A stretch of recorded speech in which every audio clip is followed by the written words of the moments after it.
انشاءاللہ آج آپ سب سے مسلمان خاتون کی ذمہ داریوں کے بارے میں بات کروں گی۔ رسول اللہ صلی اللہ علیہ وسلم نے فرمایا ہے کہ الا کلکم راع وکلکم مسئول عن رعیتہ، آگاہ ہو جاؤ تم میں سے ہر شخص نگران ہے اور ہر ایک سے اس کی رعایا کے بارے میں پوچھا جائے گا، سوال کیا جائے گا، اور عورت اپنے شوہر کے گھر والوں اور اس کے بچوں کی نگران ہے اور اس سے ان کے بارے میں سوال ہوگا۔ تو اس حدیث سے پتہ یہ چلتا ہے کہ ہم خواتین اپنے گھر اور بچوں کی ذمہ دار ہیں، نگران ہیں، اور ان کے بارے میں ہم سے پوچھا جائے گا کہ ہم نے اپنے بچوں کی کیسی تربیت کی اور اپنے گھر کا کیا خیال رکھا، کیا اسے ایک اسلامی گھرانہ بنایا، مسلمان گھرانہ بنایا، یا پھر اس سے غفلت برتی۔ کیونکہ قرآن مجید میں بھی اہل ایمان کو یہ حکم دیا گیا ہے، اے لوگو جو ایمان لائے ہو، یا ایھا الذین آمنوا قوا انفسکم واہلیکم نارا، اپنے آپ کو اور اپنے گھر والوں کو آگ سے بچاؤ۔ ہم نے ہمیشہ اس دنیا میں نہیں رہنا، وقت گزرتا جا رہا ہے، عمر ڈھلتی چلی جا رہی، ہر آنے والا دن ہمیں موت سے قریب کر رہا ہے اور دنیا سے دور کر رہا ہے۔ جب سے ہم آئے ہیں اس دنیا میں اور جتنے بھی سال اور جتنے بھی دن ہم گزار چکے ہیں اس کے مقابلے میں بہت تھوڑے باقی ہیں، اور ہر روز ان میں کمی ہو رہی، اور بہت جلد وہ وقت آ جانے والا ہے جب ہم اپنے رب اللہ عز و جل کا سامنا کریں گے اور اس کو حساب دینا ہوگا۔ کس بات کا حساب؟ کہ جو کچھ اس دنیا میں دیا گیا تھا اس کے ساتھ کیا معاملہ کیا، اور جو کچھ ملا اس میں سے بھی خاص طور پر جو سب سے قیمتی چیز ہے اولاد، اس کے ساتھ کیا کیا، اس کی کیسی تربیت کی۔ انسان جب خود مر جاتا ہے تو اس کے بعد اس کا اپنا نامہ اعمال تو ختم ہو جاتا ہے، وہ خود کچھ نہیں کر سکتا۔ 3 چیزیں جو مرنے کے بعد بھی اس کو فائدہ دیتی ہیں، ان میں نمبر 1 نیک اولاد ہوتی ہے، جو ماں باپ کے لیے دعائیں کرتی ہے تو وہ دعائیں قبول ہوتی ہیں اور آخرت میں ماں باپ کے درجے بڑھتے چلے جاتے ہیں۔ اس لیے اگر ہم اپنے لیے واقعی کچھ کمانا چاہتے ہیں تو وہ مال و دولت نہیں یا بڑے بڑے گھر نہیں، وہ نیک اولاد ہے کہ اس کی فکر ہو، اس کے لیے محنت ہو، اس کے لیے دعائیں ہو، اس کے لیے کوشش کی جائے، اور ہمارا ہم و غم یہ ہو کہ ہمارے مرنے کے بعد ہمارے بچے دین پر قائم رہیں۔ اسی لیے اللہ سبحانہ وتعالیٰ کے جو نیک بندے تھے، پیغمبر تھے، انہوں نے مرتے وقت اس بات کی فکر نہیں کی کہ پیچھے ان کے جائیداد اور پراپرٹی کا کیا ہوگا، انہوں نے یہ فکر کی کہ ہمارے بعد ہمارے بچے کس دین پر ہوں گے۔ ان کی پیروی کرتے ہوئے کیا اگر ہم غور کریں اپنی زندگی پر تو ہمیں بھی یہ فکر سب سے زیادہ ہے، جتنے بھی غم اور جتنی بھی فکریں ہیں، کیا ان میں سب سے بڑی فکر ہمیں یہ ہے کہ ہمارے مرنے کے بعد ہمارے بچے مسلمان بھی ہوں گے یا نہیں، یا پھر آگے وہ اپنے بچوں کی کیسی تربیت کریں گے، ان کو کس حال میں دنیا میں چھوڑ کر جائیں گے۔ کیونکہ اگر ہم ڈھیروں پراپرٹی بھی چھوڑتے ہیں اور بہت مال و متاع بھی، ڈھیروں سونا، لیکن بچے بگڑ جاتے ہیں اور وہ اس سارے مال کو الٹے رستوں پہ لگاتے ہیں تو وہ الٹا اور وبال بنتا ہے۔ اس لیے بہت ضروری ہے کہ انسان اس بات کا خیال رکھے کہ وہ اپنی پرائرٹی نمبر 1، اپنی ذمہ داری نمبر 1 کو پورا کر رہا ہے یا نہیں۔ ایک گھر بنتا ہے ایک مرد اور عورت دونوں کے ملاپ سے، دونوں کی جب شادی ہوتی ہے تو دونوں کے الگ الگ رول ہوتے ہیں، مرد کی اپنی ذمہ داری ہوتی ہے، عورت کی اپنی ذمہ داری ہوتی ہے، اور دونوں ایک دوسرے سے مختلف بھی ہیں۔ مرد کی ذمہ داری کمانے کی ہے، عورت کی ذمہ داری بچے پیدا کرنے، پالنے اور ان کی تربیت کی۔ اگرچہ تربیت کی ذمہ داری مرد پر بھی ہے اور اس سے بھی پوچھا جائے گا، لیکن اس حدیث میں خاص طور پر عورتوں کو ان کی ذمہ داری بتائی جا رہی کہ وَالْمَرْأَةُ رَاعِيَةٌ عَلَىٰ أَهْلِ بَيْتِ زَوْجِهَا وَوَلَدِهِ، کہ عورت نگران ہے اپنے شوہر کے گھر والوں پر، اہل بیت زوجها وولده، اور اس کے بچوں پر، یعنی اپنے شوہر کے بچوں کی ذمہ دار ہے۔ اب ہو کیا رہا ہے کہ عورتیں اپنی ذمہ داری یہ نہیں سمجھتی کہ انہوں نے اپنے بچوں کی اچھی تربیت کرنی ہے، وہی سمجھتی کہ ہماری خوش قسمتی جب ہے جب ہم مرد کا مقابلہ کر لیں اور اس کے برابر ہم بھی کوئی جاب کریں یا اس سے آگے نکلیں۔ کل ہی خاتون مجھے ملی تو کہنے لگی کہ میں جب چھوٹی تھی تو ہر وقت اپنے بھائیوں کا مقابلہ کرتی تھی اور یہ کہتی تھی کہ جو کچھ میرے بھائی کرتے ہیں وہ سب مجھے کرنے کی اجازت دی جائے۔ حالانکہ اللہ سبحانہ وتعالیٰ نے عورت کو ایک الگ چیز پیدا کیا، عورت عورت ہے، مرد مرد ہے، کوا چلا ہنس کی چال تو اپنے بھی بھول گیا. تو اگر کوئی عورت مرد بننا چاہے گی تو وہ اپنی ذمہ داری صحیح طور پر ادا نہیں کر سکے گی. تو میں نے کہا پھر کیا ہوا؟ کہتی کہ اس وقت میرے ماں باپ جو تھے وہ بات سن لیتے تھے اور میں نے جو کچھ کرنا چاہا انہوں نے مجھے کرنے دیا.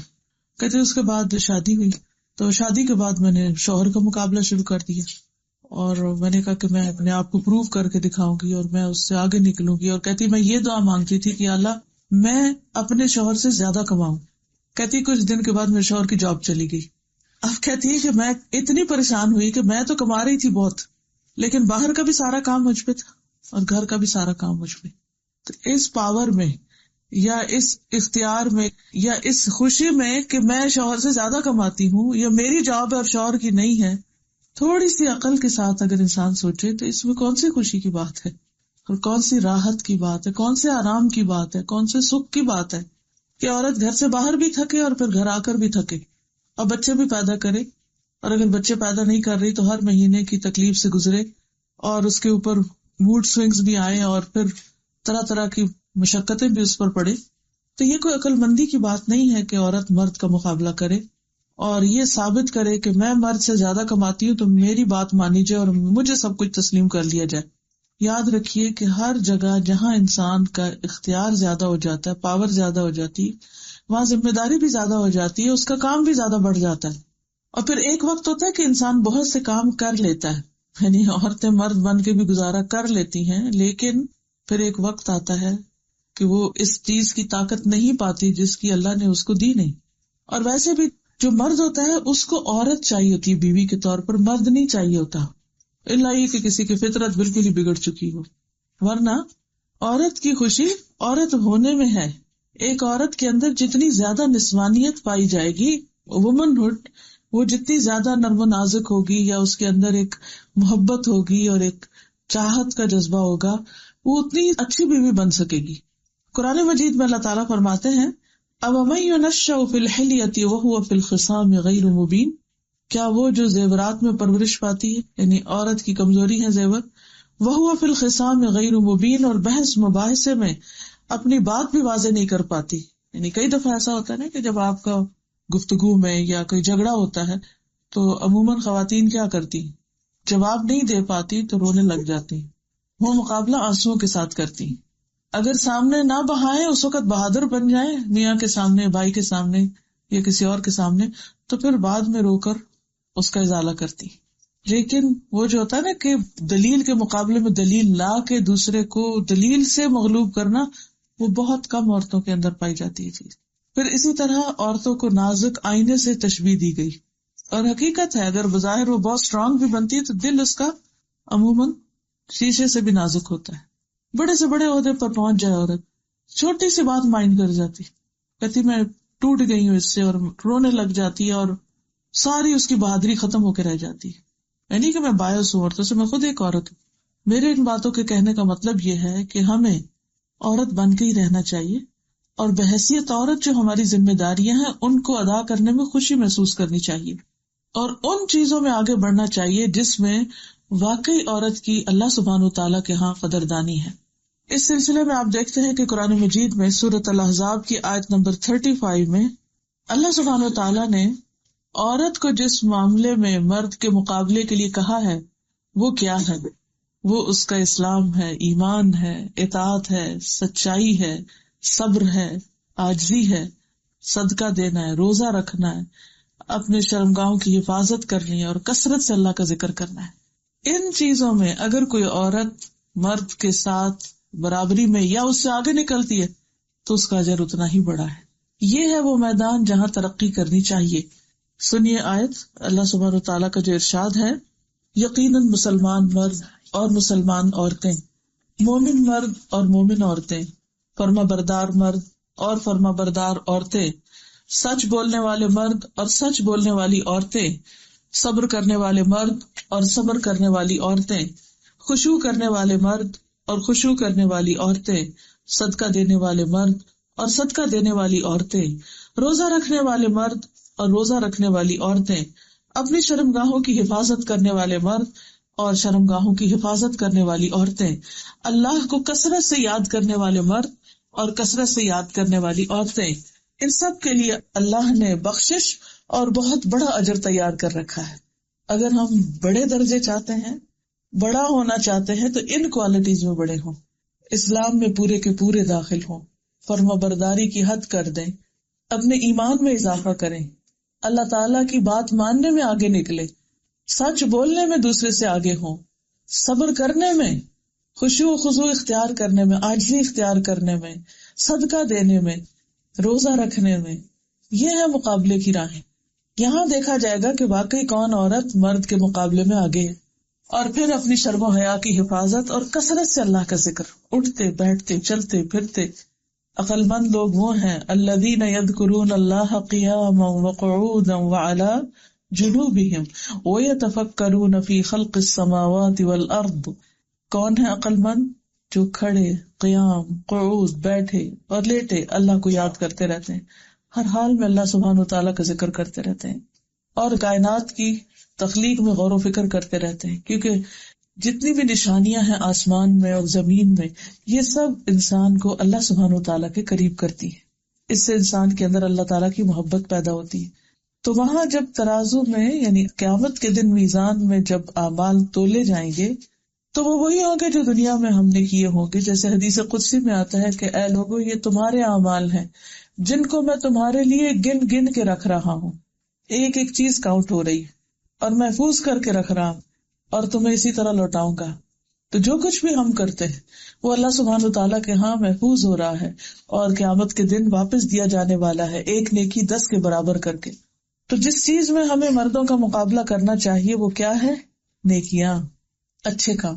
لیکن عام طور پر اس معاملے میں ہم یہ دیکھتے ہیں شوہر نماز نہیں پڑھتا تو چلو میں بھی نہیں پڑھتی، اب کیا کرے، گھر کا ماحول ہی نہیں، وہ روزے کے لیے نہیں اٹھتا تو میں کیسے روزہ رکھوں، وہ مجھے کچھ دیتا نہیں صدقہ کرنے کے لیے تو میں کہاں سے صدقہ کروں، وغیرہ وغیرہ۔ نیکی کے کاموں کو، اپنے دین کو مردوں کے حوالے کر دیتے ہیں، اور بہت سی چیزوں میں ہم کہتے ہیں وہ ہمیں اجازت ہی نہیں دیتے، جبکہ دین کے معاملے میں ہمیں ان سے آگے نکلنے کی فکر کرنی چاہیے۔ اور اعمال کے لحاظ سے اور پھر ان کے اجر و ثواب کے لحاظ سے عورتیں مردوں سے پیچھے نہیں بلکہ آگے بھی نکل سکتی ہیں۔ سورۃ آل عمران 195 میں اللہ تعالیٰ فرماتے ہیں فَاسْتَجَابَ لَهُمْ رَبُّهُمْ أَنِّي لَا أُضِيعُ عَمَلَ عَامِلٍ مِّنكُم مِّن ذَكَرٍ أَوْ أُنثَىٰ بَعْضُكُم مِّن بَعْضٍ۔ سو ان کے پروردگار نے ان کی دعا قبول کرتے ہوئے فرمایا، میں کسی عمل کرنے والے کے عمل کو خواہ وہ مرد ہو یا عورت ضائع نہیں کروں گا، کیونکہ تم دونوں ایک دوسرے کا حصہ ہو۔ نہ کوئی عورت اکیلی کچھ کر سکتی ہے اور نہ ہی مرد۔ بچوں کی پیدائش میں بھی دونوں کا حصہ ہے، پھر پالنے میں بھی، اور پھر باقی چیزوں میں بھی۔ پھر اسی طرح عورت کو اگر آخرت میں بلند مقام چاہیے تو اسے دیکھنا ہوگا کہ اسے دنیا میں کیا کیا کرنا ہے۔ کچھ چیزیں اس کی اپنی ذاتی زندگی سے متعلق ہیں اور کچھ چیزیں اس کے دائرہ کار سے متعلق۔ سب سے پہلی چیز ایمان ہے، کیونکہ سب سے افضل عمل، سب سے بہترین عمل اللہ اور اس کے رسول پر ایمان لانا، توحید اختیار کرنا ہے۔ اگر کوئی عورت توحید نہیں اختیار کرتی، شرک کرتی، اور عورتوں کے شرک عام طور پر کیا ہے؟ جادو، ٹونے، ٹوٹکے، اس طرح کے کام کرنا۔ تو اگر کوئی عورت شرک کرتی ہے تو اس کے سارے نیک عمل برباد ہو جائیں گے۔ اس لیے سب سے پہلی فکر ایمان کی ہونی چاہیے کہ وہ کس درجے کا ہے۔ جیسے حضرت ہاجرہ کا ایمان تھا، حضرت آسیہ کا ایمان تھا۔ سب جانتے نا فرعون بہت ہی ظالم تھا، اور اس نے اپنی بیوی کے ہاتھوں میں کیل ٹھکوا دیے تھے، اتنا ظالم تھا، لیکن پھر بھی وہ اپنے ایمان سے باز نہیں آئی، ایمان نہیں چھوڑا انہوں۔ جب دنیا کی زندگی تنگ ہو گئی تو انہوں نے دعا کی، رب ابنی لی عندک بیتا فی الجنہ، اللہ میرے لیے جنت میں اپنے پاس ایک گھر بنا دے، ونجنی من فرعون وعملہ، مجھے فرعون اور اس کے اس عمل سے نجات دے، یعنی جو سزا دینے کا عمل ہے، ونجنی من القوم الظالمین، اور مجھے ظالم قوم سے بھی نجات دے۔ تو حدیث میں آتا ہے کہ ان کے سامنے سے ایک پردہ ہٹا کر ان کو جنت کا گھر دکھا دیا گیا وہاں، کہ تم نے جو مانگا ہے وہ قبول ہو گیا۔ تو اس طرح اللہ سبحانہ وتعالیٰ بندوں کی قدردانی کرتے ہیں۔ حضرت ہاجرہ ایک دودھ پیتے بچے کو لے کر ایک تپتے صحرا میں، ایک تپتے پہاڑی علاقے میں، جہاں چاروں طرف کوئی سبزہ نہیں تھا، پانی نہیں تھا، کوئی تیسرا انسان نہیں تھا، صرف اللہ کے حکم سے وہاں پر ٹک گئی۔ ابراہیم علیہ السلام ان کو لے کر آئے اور کہا کہ اب تم لوگ یہاں رہو گے۔ تو انہوں نے کہا کہ آپ ہمیں کہاں چھوڑ کے جا رہے ہیں، یہ کون سی جگہ ہے؟ سوچئے کبھی آپ کو شوہر آپ کو لے جائے کسی جنگل میں اور کہ تم ادھر رہو میں جا رہا ہوں واپس، تو اس وقت کی کیفیت کیا ہوگی؟ اور ہمارے شوہر تو مسجد جائے تو ہم بڑبڑانے لگتے ہیں، یہ کیا ہر وقت مسجد مسجد. وہ دین کے کام میں جائے تو عورتیں ناراض ہونے لگتی، وہ کسی جاب پر جائیں تو اس پر پریشان کرتی، میرے لیے تو کوئی ٹائم ہی نہیں.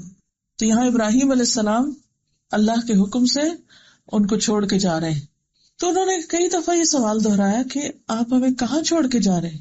لیکن ابراہیم علیہ السلام دیکھتے بھی نہیں تھے. حدیث میں آتا ہے کہ کیوں نہیں دیکھتے تھے کہ پھر ان کا دل چھوٹا ہو جائے گا. چھوٹا سا پیارا بچہ جو 100 سال کے بعد ملا ان کو، اس کو چھوڑ رہے ہیں. ان کے لیے بھی تو آسان نہیں تھا. اگر بیوی کے لیے مشکل تھا تو میاں کے لیے بھی بڑا مشکل تھا. تو ان کو دیکھ نہیں رہے تھے. تو آخر حاجرہ نے خود ہی پوچھا اللہ ہوا ہمارا کا بحاظہ، کیا اللہ نے آپ کو اس کا حکم دیا ہے؟ اللہ تعالیٰ نے آپ کو یہ کہا ہے، کیونکہ ان کو پتا تھا کہ میرا شوہر اللہ کے ہر حکم کی پابندی کرتا ہے اور وہ اس کے بغیر کچھ نہیں کرتا، یہ ضرور کوئی ایسا ہی ماجرا ہے. تو ابراہیم علیہ السلام نے فرمایا کہ ہاں اللہ کا حکم ہے. تو اس پر وہ فوراً بول اٹھی پھر اللہ تعالیٰ ہمیں ضائع نہیں کرے گا. تو واپس آ گئی. پیچھے جا رہی تھی ان کے نا، وہ جب جا رہے تھے پیچھے پیچھے جا رہی تھی. کدھر چھوڑ کے جا رہے ہیں؟ کتنا جذباتی لمحہ ہوگا، کتنا مشکل وقت ہوگا، کتنے صبر کے ساتھ وہ پیچھے رہی کہ اچھا ٹھیک ہے اللہ کا حکم ہے، ٹھیک ہے ایسے ہی ٹھیک ہے. تو بچے کی قربانی، بیوی کی قربانی، یہ کوئی آسان کام نہیں ہوتا. یہ جدائیاں بہت تکلیف دہ ہوتی ہیں، لیکن اللہ سبحانہ و تعالیٰ کی خاطر بہت آسان بھی ہو جاتی ہیں جب انسان کو پتا ہوتا ہے کہ اس کا ریوارڈ ملنے والا ہے. اور آج آپ دیکھیں کہ ان کا ریوارڈ کتنا بڑا ہے. مکہ وہ جگہ ہے جو دنیا میں سب سے زیادہ آباد ہے، اور جس جگہ وہ اتری تھی یعنی زمزم کا کنواں ہے جہاں پر، وہاں سب سے زیادہ رش ہوتا ہے. کوئی ٹائم ایسا نہیں ہوتا کہ جس میں وہ جگہ خالی ہو جائے، ہر وقت وہاں طواف ہوتا ہے. پھر صحیح کو آپ دیکھیں، صحیح میں کس طرح جب وہاں مرد بھاگ رہے ہوتے ہیں تو میں سوچتی ہوں کہ کس کی پیروی میں بھاگ رہے ہیں. ایک عورت کے پانی کی تلاش میں ایک عورت دوڑ رہی تھی. اللہ سبحانہ تعالیٰ کو وہ دوڑنا اتنا پسند آیا کہ رہتی دنیا تک کے لیے اسے حج کا رکن بنا دیا گیا کہ جو وہاں دوڑے گا نہیں اس کا حج ہی نہیں. ایسا نہیں ہوتا کہ اللہ سبحانہ تعالیٰ کسی کو کسی امتحان میں ڈالے اور وہ اس پر راضی ہو جائے اور پھر بھی اللہ تعالیٰ کی وہ اطاعت کرتا رہے تو اللہ تعالیٰ اس کو یوں ہی تنہا چھوڑ دے، کبھی بھی نہیں. اس کا اجر مارا نہیں جاتا. پھر آپ دیکھیں کہ حضرت مریم کس طرح ان کے اوپر الزام لگایا گیا، اور چھوٹا الزام نہیں تھا، اور وہ بہت نیک خاتون تھی. ہیکل میں یعنی جو ان کی مسجد تھی اس میں وہ ہر وقت عبادت کرتی تھی. پھر ان کے پاس جبریل علیہ السلام آئے اور ان پر پھونک ماری، اللہ کے حکم سے ان کے حمل ٹھہر گیا. اور پھر جب وہ بچہ پیدا ہونے کے قریب تھا تو وہ باہر چلی گئی کھلی جگہ پر. وہاں سے جب بچہ پیدا ہو چکا تو کس طرح اللہ تعالیٰ نے ان کی کیئر کی، ان کے لیے پانی کا انتظام کیا، ان کے لیے کھجور کا اہتمام کیا. اور پھر وہ بچے کو لے کے جب آئی تو وہ بڑا ہی مشکل وقت تھا. پھر کس طرح اللہ تعالیٰ نے ان کے لیے اسی بچے کے ذریعے مدد پیدا کی کہ وہ بچہ پنگوڑے میں بول اٹھا کہ انی عبداللہ، میں اللہ کا بندہ ہوں، اور میری ماں جو ہے وہ ایک پاک دامن عورت ہے. اس نے اپنی ماں کی صفائی دی. تو یہ کبھی بھی نہیں ہوتا کہ کوئی شخص اللہ سبحانہ و تعالیٰ کے لیے خالص ہو اور اللہ تعالیٰ اس کے لیے مددگار پیدا نہ کرے. یہ مثالیں کس لیے دی گئی؟ یہ اس لیے دی گئی ہیں کہ دنیا کی جو سب سے بڑی عورتیں ہیں نا، مثالی عورتیں، اور جو جنت کی سردار عورتیں ہیں، ان کی زندگیاں دیکھو کیسی تھی اور ان کا صبر دیکھو کیسا تھا. ایک ایک نے صبر کیا اور ایک ایک نے پہاڑ جتنا صبر کیا، اور اس کا اجر بھی تو پھر پہاڑوں برابر ہوگا نا، اور اس سے بھی بڑا. تو کہنے کا مطلب یہ ہے کہ انسان سب سے پہلے اپنے ایمان کی فکر کرے، اور جہاں ایمان بڑھتا وہاں آزمائش بھی بڑھتی.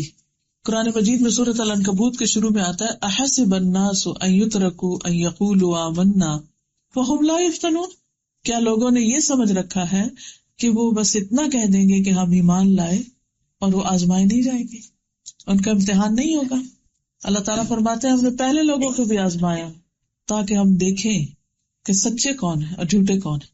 دین سے محبت کا دعویٰ کرنا، اللہ سے محبت کا دعویٰ کرنا ہے تو بہت آسان، لیکن جب ٹیسٹ آتا ہے پھر پتہ چلتا ہے کہ ہم واقعی اللہ سے محبت کرتے ہیں یا نہیں کرتے، یا اس کے فیصلوں پر ناراض ہوتے ہیں.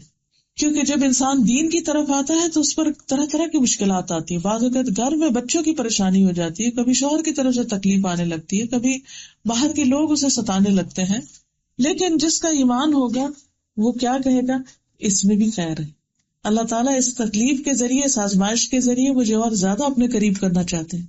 یہ اللہ کی محبت کی علامت ہے، کیونکہ سب سے زیادہ بڑی آزمائش پیغمبروں کی ہوتی ہے. اور پھر جو ان میں سب سے زیادہ اللہ کے قریب ہوتے ہیں. تو جب دین کے راستے پہ چلتے وقت کوئی پریشانی آئے، کوئی تکلیف آئے، کوئی دکھ آئے، دین پہ چلنا مشکل ہو رہا ہو، حجاب کرنا یا بچوں کو اسلامی تعلیم دینا یا کوئی بھی چیز جو آپ دین کے لیے کرتے ہیں، اللہ کے لیے کرتے ہیں، تو اس وقت اگر حالات تنگ ہوں تو اسے چھوڑنا نہیں، اسے جاری رکھنا ہے، کیونکہ آپ اللہ کے لیے کر رہے ہیں اور اللہ آپ کو تنہا نہیں چھوڑے گا. جب ٹیسٹ گزرے گا تو آپ پہلے سے بھی زیادہ بہتر ہو چکے ہوں گے، آپ کا ایمان بڑھ چکا ہوگا، آپ کا تقویٰ بڑھ چکا ہوگا اور آپ کے لیے نیکی کے اور زیادہ مواقع کھل جائیں گے.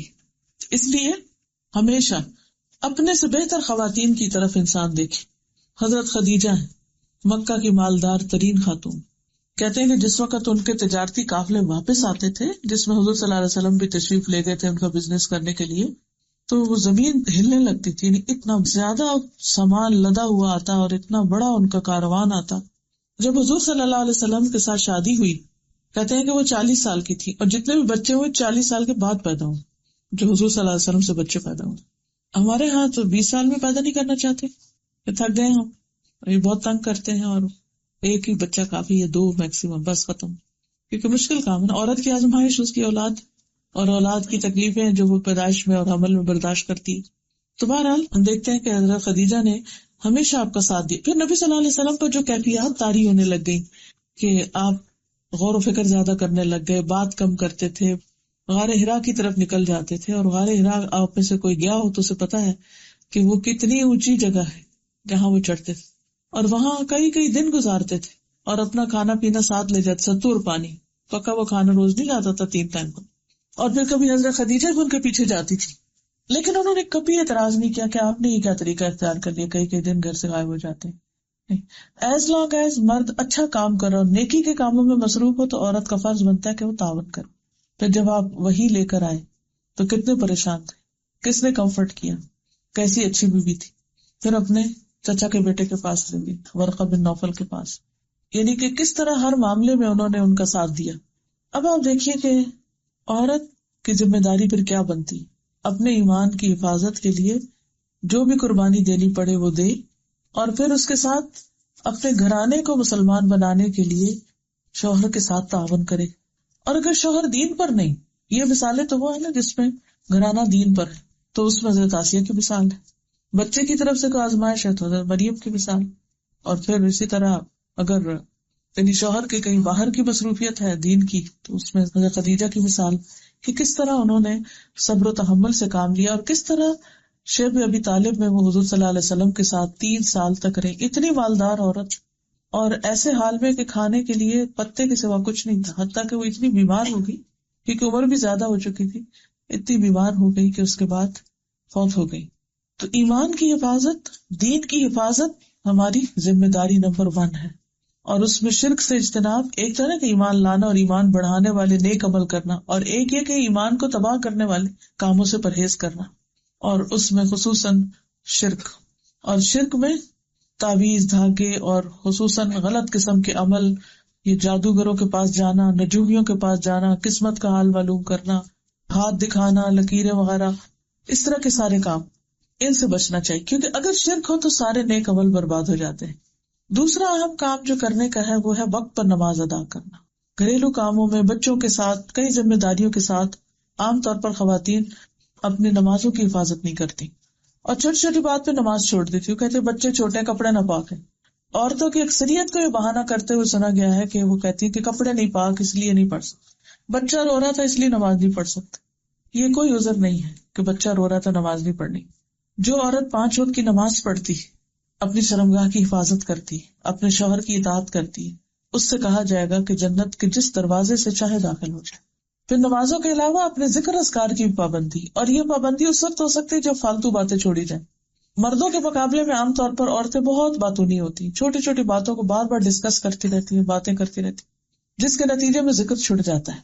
یہ سارا کہتی ہیں، مہاجرات میں سے تھی ایک صحابیہ، کہ رسول اللہ صلی اللہ علیہ وسلم نے ہم سے فرمایا کہ تم لوگ تسبیح یعنی سبحان اللہ، تحلیل، لا الہ الا اللہ، تقدیس، سبحان الملک القدوس یا سبوح قدوس ربنا ورب الملائکۃ والروح پڑھتی رہا کرو، یعنی ان اذکار کی پابندی کیا کرو، اور انگلیوں کے پوروں پر گنا کرو، اس لیے کہ قیامت کے دن ان سے سوال کیا جائے گا، انگلیوں کا بھی سوال ہوگا کہ یہ کیا کرتی رہی، صرف کمپیوٹر میں بیٹھے رہے یا صرف چمچ چلاتے رہے یا ان پر ذکر بھی کیا. اور وہ بولے گی، انگلیاں بولے گی. پھر غافل نہ ہونا، کیونکہ اس سے تم اسباب رحمت بھول جاؤ گی. یعنی جو ذکر چھوڑ دیتا ہے وہ رحمت سے دور ہو جاتا ہے. تو اگر ہم سمجھے کہ زندگی میں یا وقت میں کسی بھی چیز میں بے برکتی ہو رہی ہے تو اپنا محاسبہ کریں کہ میری نمازوں کا کیا حال ہے، کس کوالٹی کی نمازیں پڑھ رہی ہوں، میرے ذکر کا کیا حال ہے. کیونکہ اللہ سبحانہ و تعالیٰ جب دیکھتے ہیں نا بندہ تھوڑا غافل ہونے لگتا ہے تو وہ کوئی ایسی چیز ڈال دیتا ہے کہ اسے کہتا ہے واپس آؤ. عام حالات میں ہم نہیں پرواہ کرتے، لیکن جب وہ مشکل آتی ہے تو پھر ہمیں ذرا سوچنے کا بھی موقع مل جاتا ہے. پھر اسی طرح اپنی زکوٰۃ ادا کرنا. بہت سی خواتین یہ کہتی ہیں کہ شاید مردوں کا کام ہے، ہم کون سا کماتے ہیں. عام طور پر یہ سنا گیا ہے کہ ہم اس لیے زکوٰۃ نہیں دیتے کیونکہ ہم کماتے نہیں. اس کا کمائی سے کوئی تعلق نہیں. اگر آپ کے پاس پیسے جمع ہیں، چاہے ورثے میں ملے ہیں کہیں سے بھی، یا پھر آپ کے پاس کوئی زیورات ہیں، تو اس پر آپ کو زکوٰۃ دینی ہے. اگر شوہر دے دیتا تو ٹھیک ہے، اگر نہیں دیتا تو اسی زیور کے اندر سے آپ زکوٰۃ نکالیں گی. اسماء بنت یزید کہتی ہیں کہ میں اور میری خالہ نبی صلی اللہ علیہ وسلم کی خدمت میں حاضر ہوئی. ہمارے پاس سونے کے کنگن تھے. آپ نے فرمایا کیا تم دونوں اس کی زکوٰۃ دیتی ہو، یعنی چوڑیاں جو پہنی ہوئی ہیں. ہم نے کہا نہیں. آپ نے فرمایا کیا تم اس بات سے نہیں ڈرتی کہ اللہ تمہارے آنکھ کے کنگن پہنائے، ان کی زکوٰۃ ادا کیا کرو. اور صحیح ترغیب و ترہیب کی حدیث ہے. پھر اسی طرح عورت کے اوپر حج بھی فرض ہے. فرائض کی ادائیگی کے بعد دین کا علم حاصل کرنا بھی عورت کی ذمہ داری ہے، کیونکہ اگر عورت جاہل ہوگی تو بچے کہاں سے دین سیکھیں گے. ہم سمجھتے ہیں بچوں کو مدرسہ بھیج دے، اسکول بھیج دے تو وہیں سے سب کچھ سیکھ کے آ جائیں گے. نہیں، وہ وہاں سے سب کچھ نہیں سیکھ سکتے. آپ کو خود سیکھنا ہے اور سیکھ کر اپنے بچوں کو سکھانا ہے، کیونکہ وہ چھوٹے چھوٹے سوال ایسے کرتے ہیں کہ جن کے جواب اگر آپ کو خود نہیں آتے تو بچے پھر دوسروں سے جا کے پوچھتے ہیں اور وہ معلوم نہیں ان کو کیا سکھائیں. مسلمان ماں کو اندھیروں میں نہیں رہنا چاہیے. جتنی روشن ماں کی گود ہوگی بچے اتنے ہی انلائٹنڈ ہوں گے. حضرت عائشہ کہتی ہیں کہ انصار کی عورتیں بہت اچھی ہیں جنہیں دین کی سمجھ بوجھ حاصل کرنے میں شرم مانے نہیں ہوتی. اسی طرح ابو سعید کہتے ہیں کہ ایک خاتون رسول اللہ صلی اللہ علیہ وسلم کی خدمت میں حاضر ہوئی اور کہا یا رسول اللہ صلی اللہ علیہ وسلم، آپ کی تمام احادیث مرد لے گئے، یعنی وہی سارے علم سے فیض اٹھاتے ہیں، ہمارے لیے بھی اپنی طرف سے کوئی دن مخصوص کر دیں کہ ہم اس میں آپ سے الگ سے کچھ سیکھ سکیں اور آپ ہمیں وہ تعلیمات دیں جو اللہ نے آپ کو سکھائی ہیں. تو نبی صلی اللہ علیہ وسلم نے فرمایا فلاں فلاں دن فلاں فلاں جگہ پر جمع ہو جاؤ. چنانچہ عورتیں جمع ہو گئی. نبی صلی اللہ علیہ وسلم ان کے پاس آئے اور انہیں وہ سکھایا جو اللہ نے آپ کو سکھایا تھا. تو یہ عورتوں کی حرص تھی دین کا علم حاصل کرنے کی. تو کوئی بھی عورت مومن اور مسلم صحیح طور پر بن نہیں سکتی جب تک کہ وہ علم میں اضافہ نہیں کرتی، کیونکہ قرآن مجید میں اللہ تعالیٰ فرماتے ہیں فَاعْلَمْ أَنَّهُ لَا إِلَٰهَ إِلَّا هُوَ، جان لو، علم حاصل کرو کہ اللہ ایک ہے. تو توحید کا بھی علم حاصل کرنا پڑتا ہے. تو علم صرف سیکھنے کے لیے، صرف ڈگریاں لینے کے لیے، یا صرف اپنا نام بڑھانے کے لیے کہ میں نے یہ ڈگری کی ہوئی ہے، وہ ڈگری کی ہوئی ہے، میں اتنی بڑی عالمہ ہوں، یہ مقصد ہرگز نہیں ہونا چاہیے. تو انسان کے لیے وبال جان ہے. اصل مقصد کیا ہونا چاہیے کہ میرا عمل بدل جائے، میرے عمل میں تیزی آ جائے، نیک اعمال کو کثرت سے کرنے کی حرص پیدا ہو جائے. کیونکہ جو شخص اپنے علم پر عمل کرے گا وہ علم اس کے لیے نور ہوگا، اس کے لیے نجات کا ذریعہ ہوگا. لیکن جو شخص اپنے علم پر عمل نہیں کرے گا وہ اس کے لیے وبال ہوگا، مشکل کا ذریعہ ہوگا. پھر اسی طرح کثرت سے صدقہ خیرات کرنا چاہیے. حضرت عبداللہ بن زبیر کہتے ہیں، یہ حضرت اسماء کے بیٹے ہیں، کہتے ہیں کہ میں نے اپنی والدہ اور اپنی خالہ سے زیادہ کسی کو صدقہ کرتے نہیں دیکھا. یہ خواتین ہیں لیکن ان دونوں کی سخاوت الگ الگ تھی، دونوں کا طریقہ فرق تھا. حضرت عائشہ ذرا ذرا جمع کرتی رہتی تھی، جب کچھ جمع ہوتا اکٹھا ہوتا پھر خرچ کرتی. اور اسماء کا طریقہ، ان کی والدہ کا طریقہ یہ تھا کہ وہ کل کے لیے کچھ بھی نہیں بچا کے رکھتی تھی، جو آتا تھا ساتھ ہی نکال دیتی تھی. تب یہ دونوں کا اپنا اپنا انداز ہے، جو بھی آپ اختیار کرنا چاہیں. لیکن عورتوں کو خاص طور پر صدقہ کرنا چاہیے، کیونکہ نبی صلی اللہ علیہ وسلم نے جب ان کو الگ سے تعلیم دی تو اس میں خصوصی طور پر بتایا کہ میں نے عورتوں کی اکثریت کو جہنم میں دیکھا ہے، کیونکہ وہ شوہروں کی ناشکری ہوتی ہے اور اس کے علاوہ زبان سے بہت غلط باتیں کرتی، گالی گلوچ کرتی، یعنی کہ بہت غلط زبان کا استعمال کرتی، جیسے بچوں کے ساتھ ادھر ادھر. تو صدقہ جو ہے اس گناہ کا کفارہ کرتا ہے. تو جب یہ بات آپ نے فرمائی تو عورتوں میں کسی نے اپنی بالی، کسی نے مندری، کسی نے کوئی چیز فی سبیل اللہ اپنی خرچ کی اپنی طرف سے. تو کبھی یہ نہ سوچیں کہ ہمارے شوہر کر دیتے ہیں بس وہی کافی ہے. نہیں، ہمیں اللہ نے اگر دیا ہے تو اپنے ہاتھ سے کریں. اگر ہمارے پاس نہیں ہے تو تھوڑا بہت کوئی کام کر لیں اور کمائیں، اور اللہ کے راستے میں خود بھی صدقہ کریں اور دوسروں کو بھی دیں. اس کی دلیل کیا ہے کہ اپنے ہاتھ سے کوئی کام کر کے تو کچھ صدقہ کریں؟ اس میں حضرت عائشہ کہتی ہیں کہ رسول اللہ صلی اللہ علیہ وسلم نے فرمایا تم میں سب سے پہلے مجھے وہ ملے گی جس کے ہاتھ سب سے زیادہ لمبے. تو کہتے ہیں ازواج اپنے اپنے ہاتھ ایک دوسرے سے ناپتی تھی اور دیکھتی تھی کہ کس کے ہاتھ لمبے ہیں.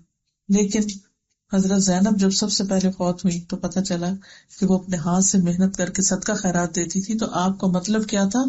لمبے ہاتھ یعنی دینے والی ہاتھ یہاں سے یہاں تک نہیں تھا بازو جیسے. ایک یہ ہے کہ یعنی کہ عربی میں کنایا ہے اس سے، یعنی جب انسان کو اپنے ہاتھ سکیڑ لے یہ بخل سے. اور دینا کیا ہے؟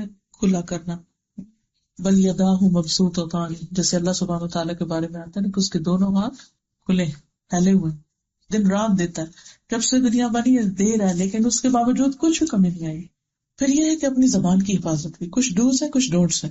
صدقہ خیرات کرنے کا مطلب یہ نہیں کہ اب ہمیں کھلی چھٹی یا لائسنس مل گیا تو ہم زبان جیسے مرضی استعمال کریں. انسان اگر کسی کو دیتا ہے اور تانا دیتا ہے اس کو یا احسان جتاتا ہے تو وہ عمل ضائع ہو جاتا ہے. اس لیے اس پر احتیاط کرنا ہے کہ اپنے عمل کو ضائع نہیں کرنا. ابو ہریرہ کہتے ہیں کہ ایک آدمی نے عرض کیا، یا رسول اللہ صلی اللہ علیہ وسلم، فلاں عورت کثرت سے نماز، روزہ اور صدقہ کرنے میں مشہور ہے، لیکن وہ اپنی زبان سے پڑوسیوں کو ستاتی ہے.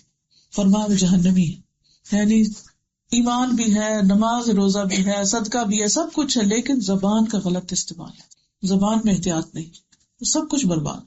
اور خصوصاً جو شوہر کے ساتھ بدتمیزی ہے یا بچوں کے ساتھ غلط باتیں ہیں یا گالی گلوچ ہے، یہ ساری چیزیں لکھی جاتی ہیں.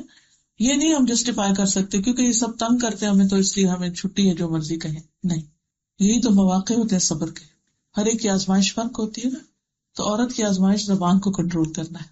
پھر اسی طرح صرف یہ نہیں کہ غصے میں بلکہ غم میں بھی عورتیں بعض اوقات حد سے بڑھ جاتی ہیں. کوئی فوت ہو جائے، کوئی مرضی کے خلاف چیز ہو جائے، آنسو بہ جائے تو کوئی بات نہیں، لیکن آنسو کے ساتھ چیخنا چلانا، کپڑے پھاڑنا، چیزیں توڑنا، برتن دروازے مارنا، یہ سب چیزیں ناحق ہیں، ان کی اجازت نہیں ہے.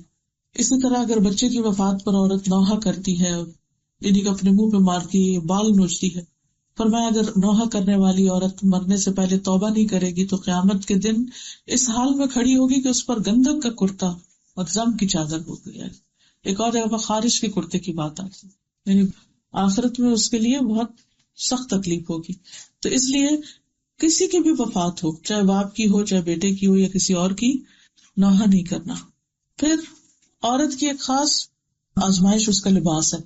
بہت سی عورتیں نماز روزہ بھی کرتی ہیں لیکن حجاب نہیں کرتی، بال نہیں ڈھانپتی باہر نکلتے وقت، یا کپڑے سی تھرو ہوتے ہیں، یا سلیو لیس، یا بہت ہی شارٹ سلیوز، یا بہت ٹائٹ کپڑے پہننے لگتی. تو عورت کا تو مطلب کیا ہے؟ لفظ عورت کا کیا میننگ؟ چھپی ہوئی چیز.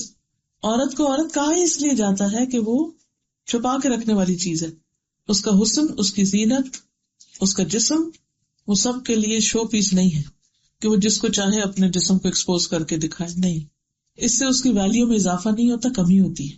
تو ہر مسلمان عورت کے لیے لازم ہے کہ وہ اپنے حجاب کا خیال رکھے. اس میں اگر آپ قرآن مجید کا مطالعہ کریں تو سورۃ الاعراف میں لباس کا ذکر آتا ہے، خذوا زینتکم عند کل مسجد، اور پھر یا بنی آدم قد انزلنا علیکم لباسا یواری سوآتکم وریشا، کہ ہم نے تم پر لباس اتارا. اور لباس کہتے ہیں قمیص شلوار ہے یا جو بھی ہم پہنتے ہیں، یہ جو جسم کے ساتھ چپکنے والا کپڑا ہوتا ہے، یہ لباس ہوتا ہے. پھر اس کے بعد عورت کے لباس میں خمار بھی ہوتا ہے، خمار دوپٹے کو کہتے ہیں. سورۃ النور میں آپ دیکھیں گے تو اللہ تعالیٰ فرماتے ہیں کہ وَلْيَضْرِبْنَ بِخُمُرِهِنَّ عَلَى جُيُوبِهِنَّ، عورتوں کو اپنے خمار اپنے سینے پہ ڈالنے چاہیے، اس بھی سر ننگا کر لیں.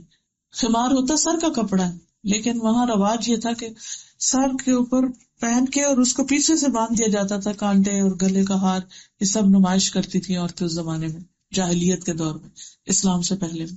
تو مسلمان عورت کو کیا حکم دیا گیا کہ سر کا اس طرح پہنے کہ وہ یہ سارا کچھ چھپ جائے، اور سینہ خاص طور پہ چھپے، کیونکہ سینہ عورت کی زینت ہے، سب سے زیادہ خوبصورت جگہ سینے کا ابھار، یہی سے وہ مرد سے مختلف نظر آتی. بہت سے لوگ اسکارف بھی لینے لگتے ہیں، یہ دوپٹے اوپر اوڑھتے ہیں، لیکن وہ اتنے چھوٹے ہوتے ہیں کہ سینہ جو ہے وہ ان کے جلباب سے پورا پورا اس کی وہ شیپ نظر آ رہی ہوتی، تو اس کی رخصت نہیں ہے، اس پہ پوچھ ہوگی۔ تو سینہ ڈھانکنے کا حکم ہے قرآن مجید میں۔ پھر تیسری چیز جو ہے جلباب ہے، جو سورۃ الاحزاب میں آتا ہے، جس کا حکم یا ایھا النبی قل لازواجک وبناتک ونساء المؤمنین یدنین علیہن من جلابیبہن۔ اے نبی صلی اللہ علیہ وسلم، آپ اپنی بیویوں کو، اپنی بیٹیوں کو اور ساری مومن عورتوں کو کہہ دیجئے کہ وہ اپنے اوپر سے اپنے چادریں ڈال لیں، یعنی جب گھر سے باہر نکلے تو باہر نکلنے کا ڈریس اور ہو، اور وہ کیا ہے؟ جلباب۔ جلباب کہتے ہیں لمبی چادر کو، جیسے گاؤں وغیرہ میں عورتیں اب بھی کھلی چادریں لیتی۔ تو یہ جو گاؤن بنوایا جاتا ہے یہ بھی بیسیکلی ہے چادر، لیکن اس کو سہولت کے لیے سی لیا جاتا ہے، لیکن وہ بھی نیچے تک لمبا ہوتا ہے۔ جلباب کا مطلب لمبا کپڑا۔ تو یہ گھر سے باہر نکلنے کے لیے اس کو پہننا ہوتا ہے، یعنی گھر کے ڈریس میں عورت باہر نہ نکلے۔ پھر اسی طرح لباس ڈھیلا بھی ہو، تنگ نہ ہو، لباس کے اندر ایسی خوبصورتی نہ ہو کہ جو دوسروں کو اپنی طرف مائل کرے۔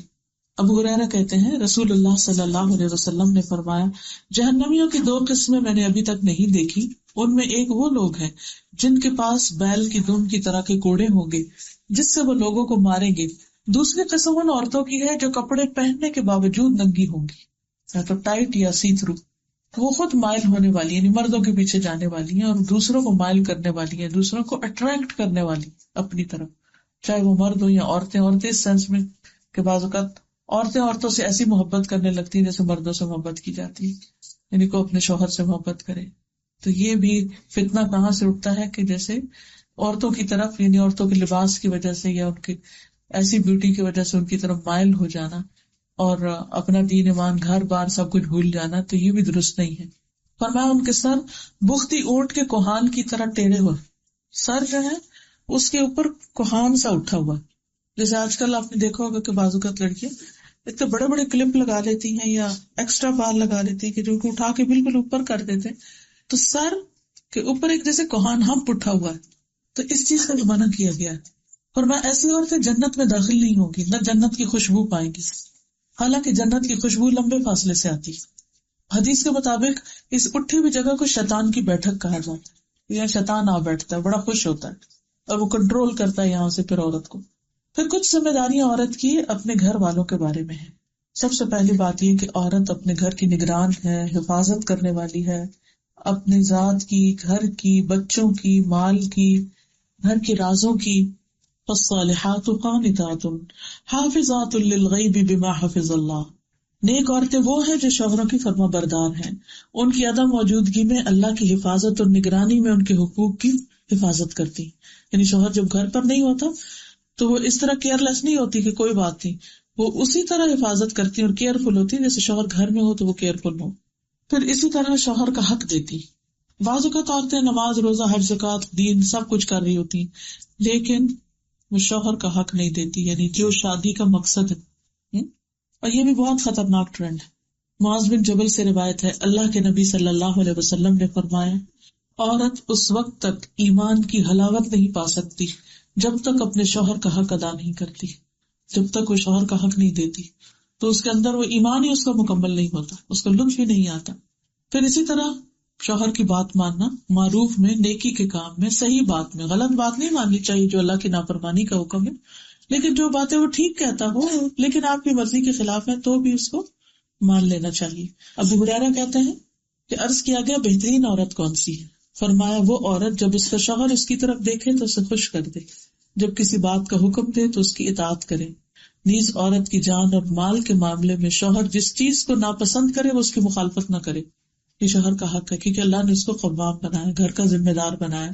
اسی طرح آپ نے فرمایا 2 قسم کے لوگ ہیں جن کی نمازیں ان کے سر سے اوپر نہیں جاتی، ایک غلام جو مالک سے بھاگ جائے اور حتیٰ کہ واپس آ جائے، اور دوسرے وہ عورت جو شوہر کی نافرمانی سے رجوع کر لے، اللہ یہ کہ وہ غلط کام کرنے کو کہے تو پھر وہ نہ مانے تو اور بات ہے۔ پھر اسی طرح شوہر کی خدمت کرنا، اس کا خیال رکھنا۔ حسین بن محسن سے روایت ہے، ان کی پھوپھی کسی کام کے سلسلے میں نبی صلی اللہ علیہ وسلم کے پاس تشریف لائیں، یعنی حاضر ہوئی۔ آپ نے ان کا کام کیا اور پوچھا کیا تم شادی شدہ ہو؟ انہوں نے عرض کیا جی ہاں۔ پھر آپ نے پوچھا تمہارا اپنے شوہر کے ساتھ کیسا رویہ ہے؟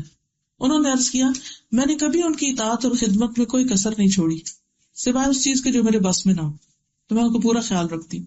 آپ نے فرمایا دیکھ لو تمہارا اس کی نظر میں کیا مقام ہے، کیونکہ وہی تمہاری جنت وہی تمہاری جہنم ہے۔ یعنی شوہر کے ساتھ نیکی اور درست کام میں تعاون کرنا، اس کا خیال رکھنا، یہ جنت میں لے جانے والی چیزوں سے۔ پھر گھر کے بارے میں خاص ذمہ داریاں کہ عورت اپنے گھر میں کسی ایسے بندے کو نہ آنے دے شوہر کو جس کا آنا پسند نہ ہو۔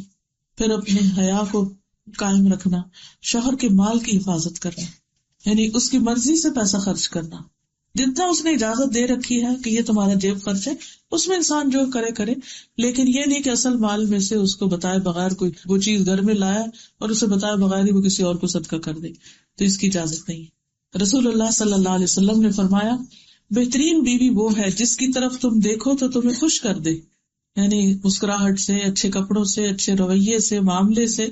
جب تم کسی بات کا حکم دو تو وہ کر دے، تمہارے عدم موجودگی میں تمہارے مال اور اپنی ذات کی حفاظت کرے۔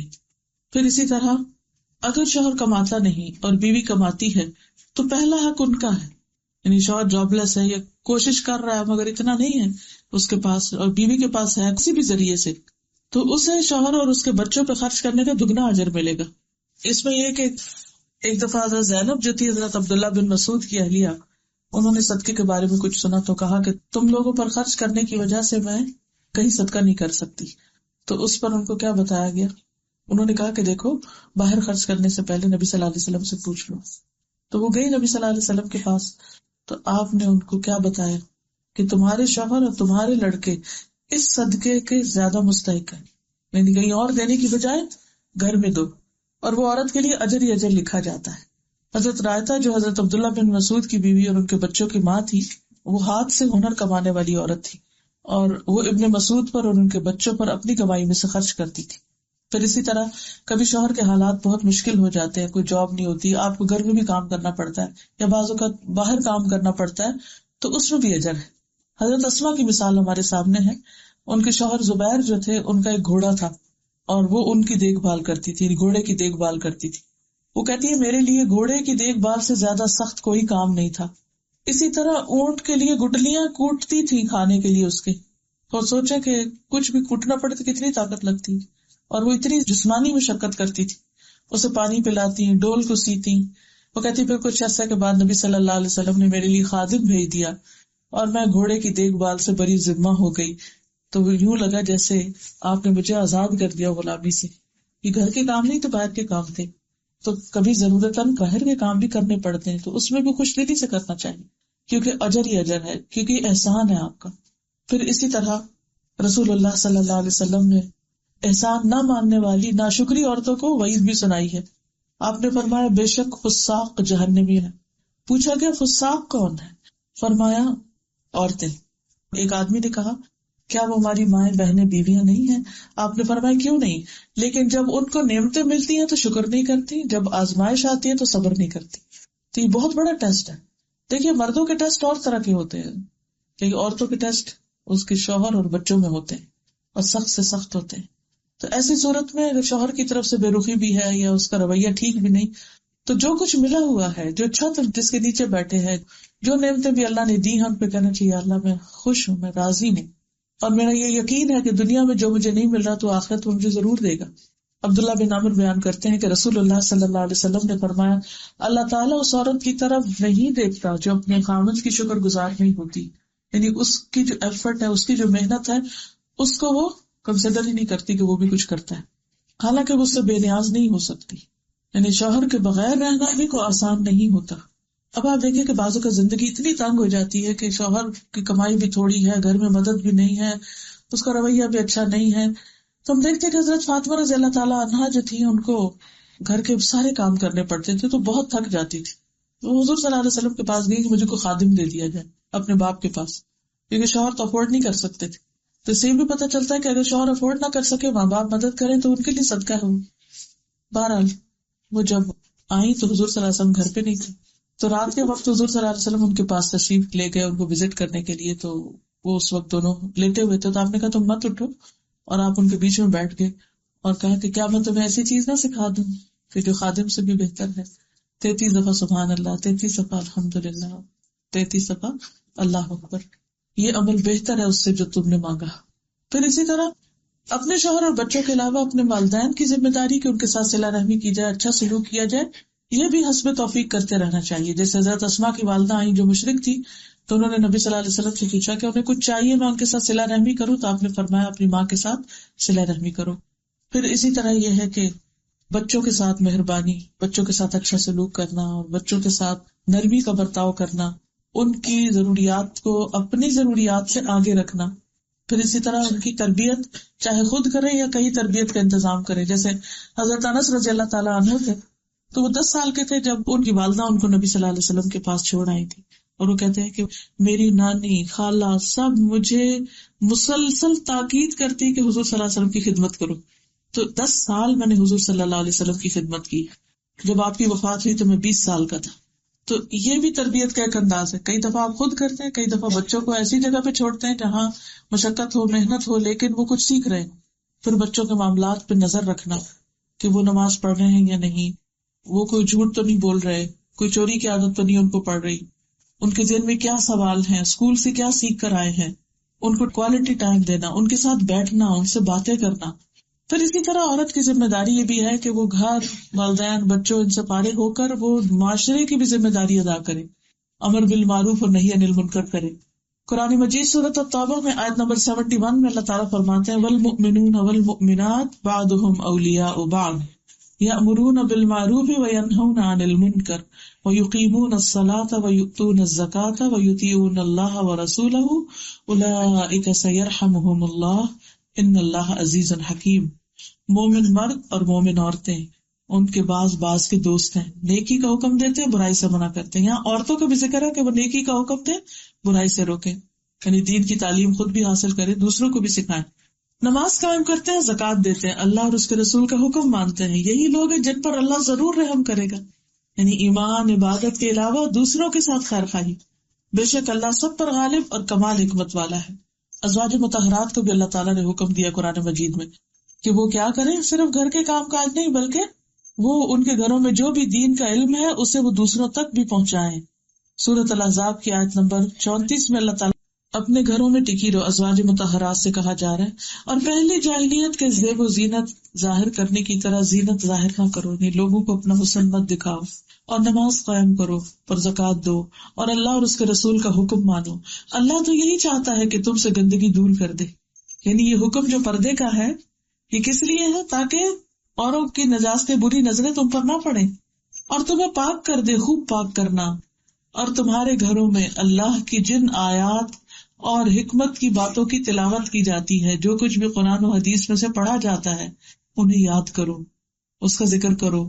بے شک اللہ ہمیشہ سے نہایت باریک بین، پوری خبر رکھنے والا. تو ازواج مطہرات کو پردے کا حکم بھی دیا گیا، لیکن اس کے ساتھ ساتھ دین کی تعلیم دینے کا بھی. تو ہم مسلمان عورتوں کے اوپر ذمہ داری کہ صرف اپنے بچوں کی فکر نہ کریں، یہ صرف اپنے گھر کی عورتوں کی نہیں، ان عورتوں کی بھی جن کے پاس سیکھنے کا کوئی طریقہ نہیں، کوئی سلسلہ نہیں. پھر خدمت خلق کے کام. ام عطیہ انصاریہ کہتی ہیں کہ میں نے رسول اللہ صلی اللہ علیہ